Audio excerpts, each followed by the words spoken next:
అస్సలాము అలైకుం వరహమతుల్లాహి వబర్కాతుహు.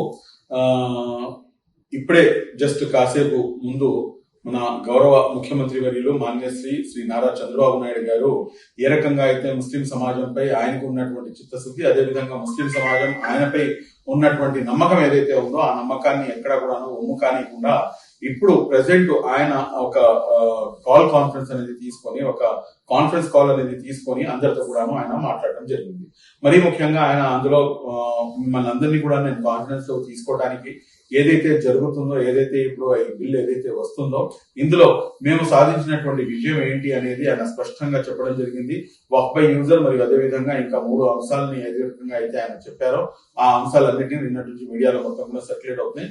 4 అంశాలు ప్రధానంగా టీడీపీ డిమాండ్ చేస్తుంది. అందులో నుంచి 4వ అంశం వచ్చేసి ముస్లిం ఏతరులను ఏదైతే వక్ఫ్ బోర్డ్ లో తీసుకునే అంశం ఏదైతే ఉందో వాళ్ళని దీంట్లోకి నాన్ ముస్లిం ఇంటర్ఫిరెన్స్ ఏదైతే ఉందో దాన్ని మేము ఎట్టి పరిస్థితుల్లో కూడాను మేము యాక్సెప్ట్ చేయము అని చెప్పేసి, దానిపై మేము పోరాటం చేస్తాము అని చెప్పేసి కూడాను ఈ సందర్భంగా ఆయన టెలికాన్ఫరెన్స్ తో చాలా స్పష్టంగా చెప్పడం జరిగింది.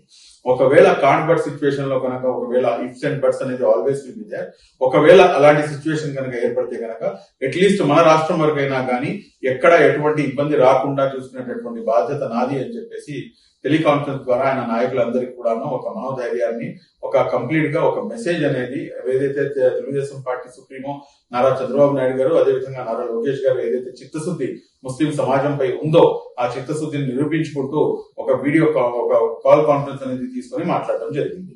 ఇందులో నేనైతే చాలా స్పష్టంగా చెప్తున్నాను, ఒకవేళ ఇన్షాల్లా సుమ్మా ఇన్షాల్లా ఖచ్చితంగా నాకైతే పూర్తి నమ్మకం ఉంది. ఎందుకంటే ఖచ్చితంగా ఈ అంశంపై ఆయన ఒప్పించాల్సినటువంటి అవసరం ఉంది, ఒప్పిస్తారు అని చెప్పేసి కూడా నేను భావిస్తున్నాను.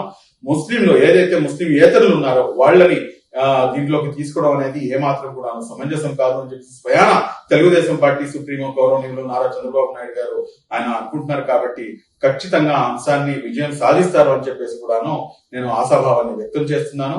అదేవిధంగా మీరందరూ కూడాను ప్రార్థన చేయండి. సాయంత్రం ఖచ్చితంగా ఈ తెలుగుదేశం పార్టీ తరఫు నుంచి కూడాను పార్లమెంట్ లో ఈ అంశంపై లేవదీసే అవకాశం కూడాను చాలా స్పష్టంగా ఉంది. ఇన్షాల్లా 4వ అంశంలో కూడాను పూర్తి విజయం ఇన్షాల్లా. ఇప్పుడు దాకా అయితే ఏదైతే ఈ 3 అమెండ్మెంట్స్ మనం యాక్సెప్ట్ చేసుకున్నామో, యాక్సెప్ట్ చేయించాము కేంద్ర ప్రభుత్వం ద్వారా, దీని వల్ల almost 55 to 60% of the problem solve అయింది.